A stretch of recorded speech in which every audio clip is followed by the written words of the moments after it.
कोसी का घटवार। शेखर जोशी जी द्वारा 1958 में छपा यह पहला संग्रह था। इस कहानी ने उन्हें राष्ट्रीय स्तर पर ख्याति दिलाई। यह कहानी ठेठ पहाड़ी परिवेश में बुनी गई दो पात्रों यानी लक्ष्मा और गुसाई की कहानी है। गुसाई अपने परिवार का एकमात्र लड़का था। उसके माँ बाप बचपन में चले गए थे और कोई दूसरा परिवार वाला नहीं था। उसे फौज में जाने का शौक हुआ क्योंकि उसे फौजी वर्दी की पैंट पहननी थी। फौज में भर्ती होने से पहले उसे गांव की एक युवती लक्ष्मा से प्रेम था और भर्ती होने के बाद लक्ष्मा के पिताजी ने उससे शादी करने से मना कर दिया क्योंकि उनका कहना था कि जिस घर में कोई भी ना हो और पति परदेश में बंदूक थामे खड़ा रहे तो उसके भविष्य का क्या भरोसा। इसी बात से उन्होंने लक्ष्मा की शादी कहीं और कर दी। अब 15 साल बाद गुसाई वापस अपने गांव आया है और एक पानी का घट चलाता है। घट यानी कि चक्की। आज के ज़माने की चक्कियाँ नहीं, ये पुरानी चक्कियाँ जिसे पहाड़ी भाषा में घट या घटवार कहा जाता है।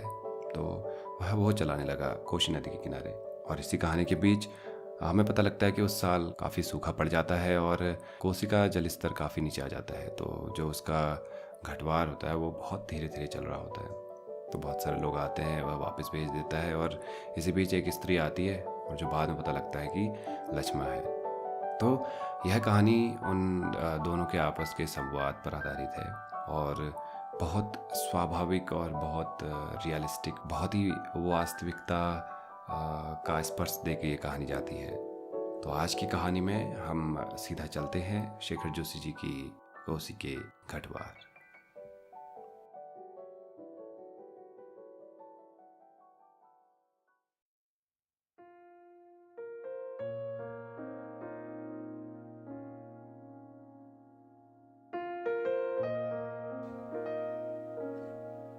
अभी खप्पर में 1/4 से भी अधिक गेहूं शेष था। खप्पर में हाथ डालकर उसने व्यर्थ ही उल्टा पलटा और चक्की के पाटों के व्रत में फैले हुए आटे को झाड़कर एक ढेर बना दिया। बाहर आते आते उसने फिर एक बार और खप्पर में झांक कर देखा, जैसे यह जानने के लिए कि इतनी देर में कितनी पिसाई हो चुकी है।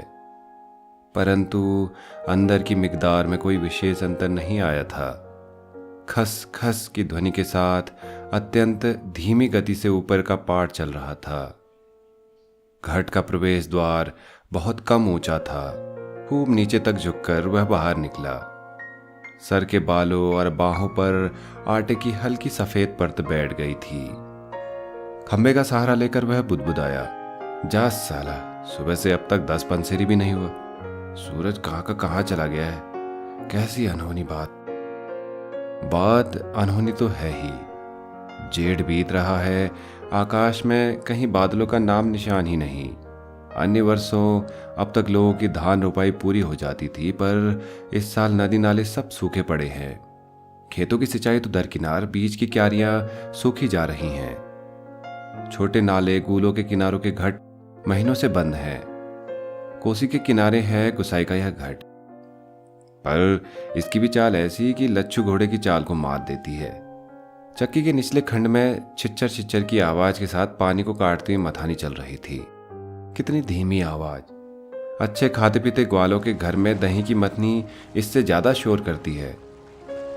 इसी मथनी का वह शोर होता था कि आदमी को अपनी बात नहीं सुनाई देती थी, और अब तो भले नदी पार कोई बोले तो यहां बात सुनाई दे जाए। छप छप छप। पुरानी फौजी पैंट को घुटनों तक मोड़कर गुसाई पानी की गूल के अंदर चलने लगा।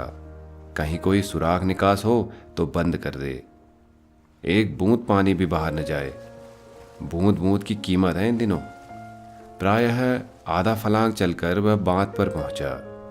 नदी की पूरी चौड़ाई को घेरकर पानी का बहाव घट की गूल की ओर मोड़ दिया गया था।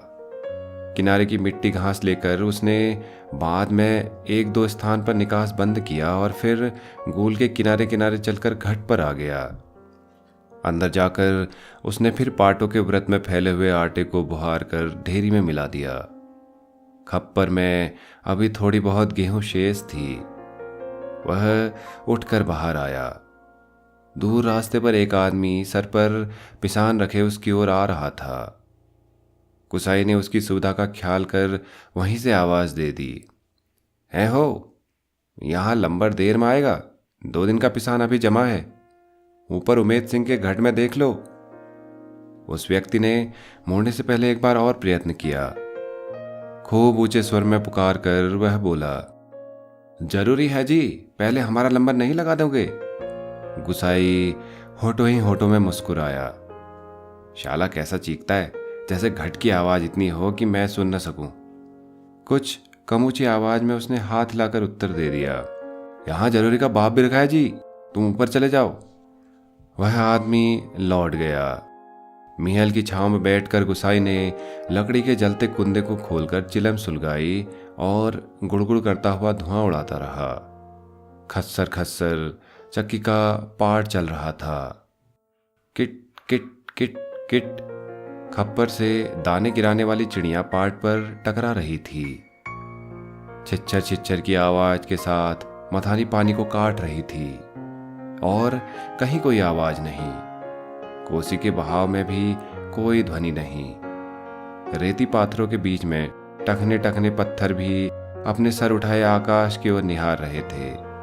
दोपहरी ढलने पर भी इतनी तेज धूप, कहीं चिड़ैया भी नहीं बोलती, किसी प्राणी का प्रिय प्रिय स्वर नहीं।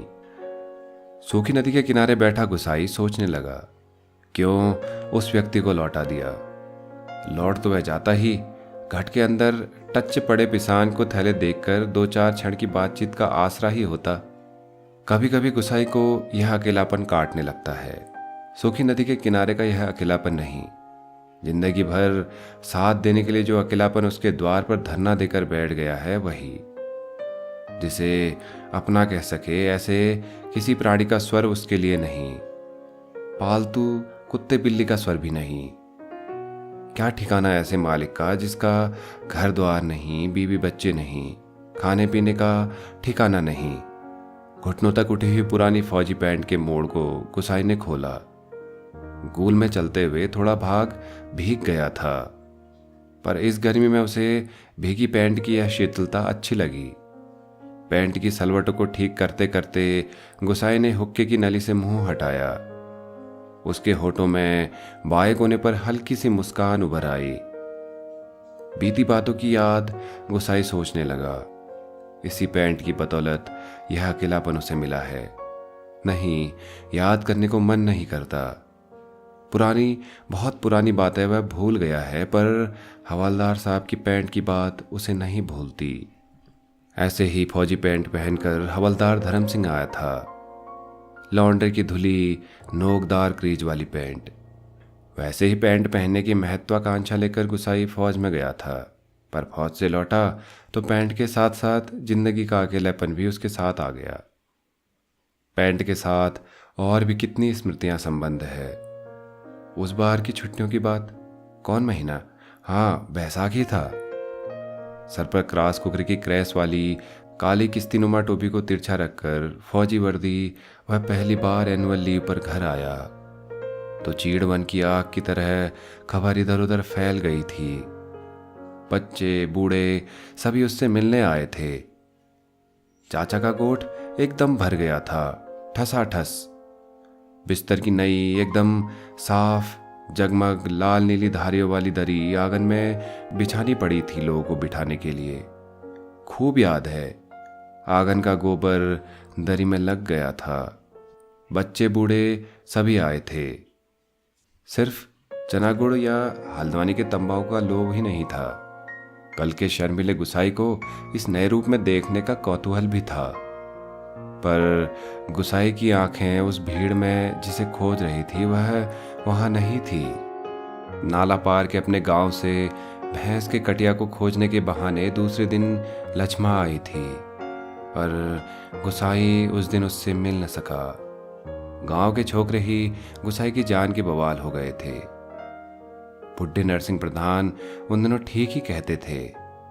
आजकल गुसाई को देखकर सोमनिया का लड़का भी अपनी फटी घेर की टोपी को तिरछी पहनने लग गया है। दिन रात बिल्ली के बच्चों की तरह छोकरे उसके पीछे लगे रहते थे। सिगरेट, बीड़ी या गपशप का लोभ। एक दिन बड़ी मुश्किल से उसे मौका मिला था। लक्ष्मा को पात पतेल के लिए जंगल जाते देखकर वह छोकरों से काकड़ के शिकार का बहाना बनाकर अकेले जंगल को चल दिया था। गांव की सीमा से बहुत दूर काफल के पेड़ के नीचे गुसाई के घुटनों पर सर रखकर लेटी लेटी लक्ष्मा काफल खा रही थी। पके गदराए गहरे लाल लाल काफल।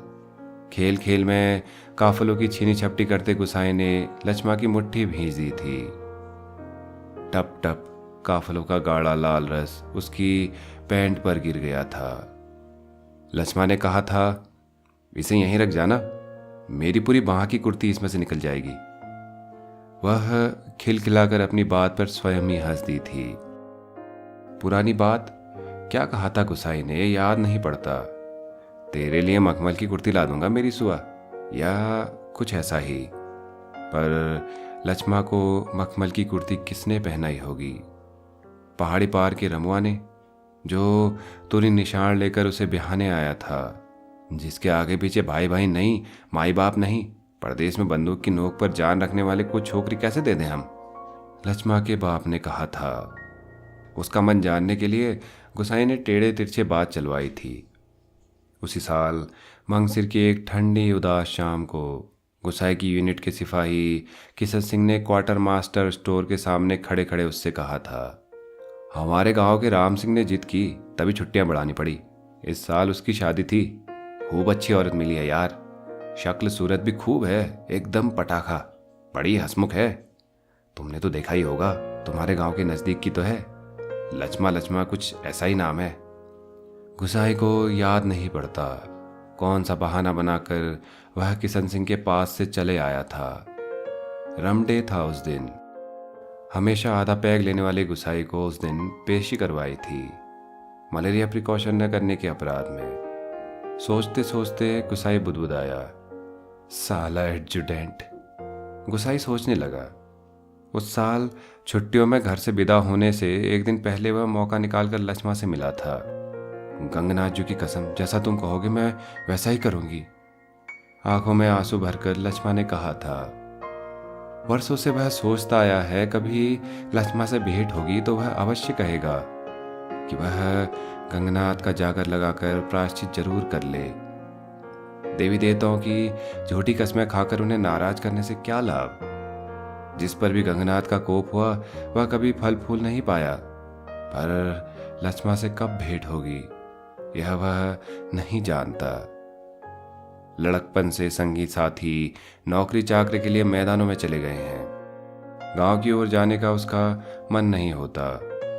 लक्ष्मा के बारे में किसी से पूछना उसे अच्छा नहीं लगता। जितने दिन नौकरी रही वह पलटकर अपने गांव नहीं आया। एक स्टेशन से दूसरे स्टेशन का वॉलंटरी ट्रांसफर लेने वालों की लिस्ट में नायक गुसाई सिंह का नाम ऊपर आता रहा, लगातार 15 साल तक। पिछले बैसाख में ही वह गांव लौटा, 15 साल बाद रिजर्व में आने पर। काले बालों को लेकर गया था, खिचड़ी बाल लेकर लौटा। लक्ष्मा का हट उसे अकेला बना गया। आज इस अकेलेपन में कोई होता जिसे गुसाई अपनी जिंदगी की किताब पढ़कर सुनाता। शब्द शब्द, अक्षर अक्षर, कितना देखा, कितना सुना और कितना अनुभव किया है उसने। पर नदी किनारे है तपती रेत, पंचक की खटर पटर और मिहल की छाया में ठंडी चिलम को निष्प्रयोग गुड़गुड़ाता गुसाई। और चारों ओर अन्य कोई नहीं, एकदम निर्जन, निस्तब्ध, सुनसान। एकाएक गुसाई का ध्यान टूटा। सामने पहाड़े के बीच की पगडंडी से सर पर बोझाली एक नारी आकृति उसी ओर चली आ रही थी। गुसाई ने सोचा वहीं से आवाज देकर उसे लौटा दे। कोसी के चिकने काई लगे पत्थरों पर कठिनाई से चलकर उसे वहां तक आकर केवल निराश लौट जाने को क्यों वह बाध्य करे। दूर से चिल्ला चिल्ला कर पिसान स्वीकार करवाने की लोगों की आदत से वह तंग आ चुका था। इस कारण आवाज देने को उसका मन नहीं हुआ। वह आकृति अब तक पगडंडी छोड़कर नदी के मार्ग में आ पहुंची थी। चक्की की बदलती आवाज को पहचान कर गुसाई घट के अंदर चला गया। खप्पर का अनाज समाप्त हो चुका था। खप्पर में एक कम अन्न वाले थैले को उलटकर उसने अन्न का निकास रोकने के लिए काठ की चिड़िया को उल्टा कर दिया। किट किट का स्वर बंद हो गया। वह जल्दी जल्दी आटे को थैली में भरने लगा। घट के अंदर मथाने की छिच्चर छिच्चर की आवाज भी अपेक्षाकृत कम सुनाई दे रही थी।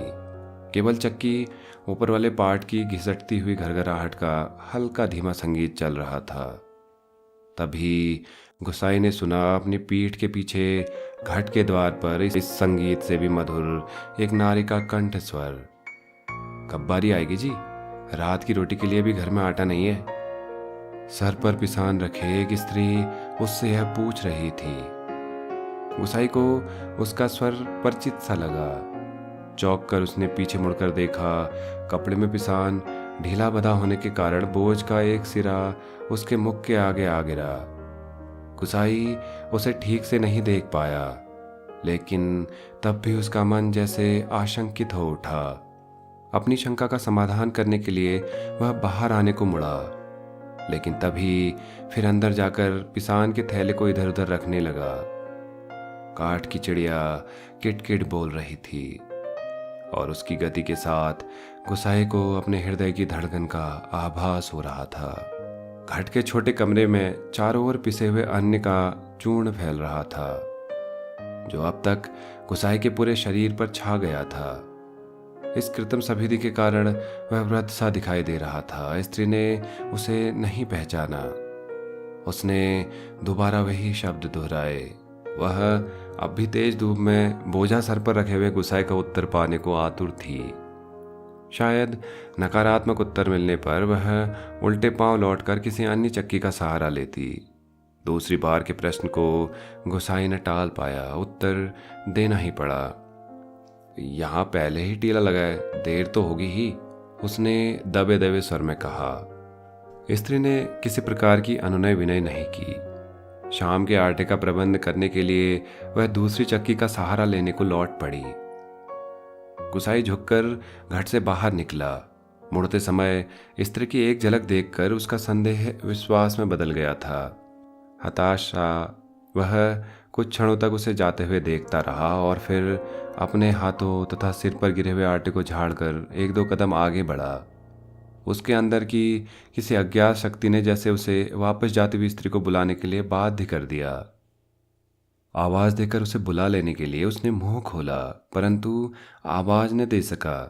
एक झिझक, एक असमर्थता थी जो उसका मुंह बंद कर रही थी। वह स्त्री नदी तक पहुंच चुकी थी। गुसाई के अंदर में तीव्र उथल पुथल मच गई।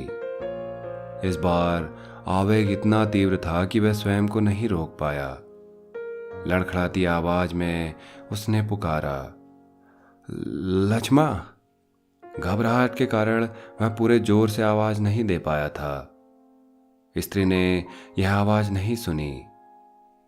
इस बार गुसाई ने स्वस्थ होकर पुनः पुकारा, लक्ष्मा।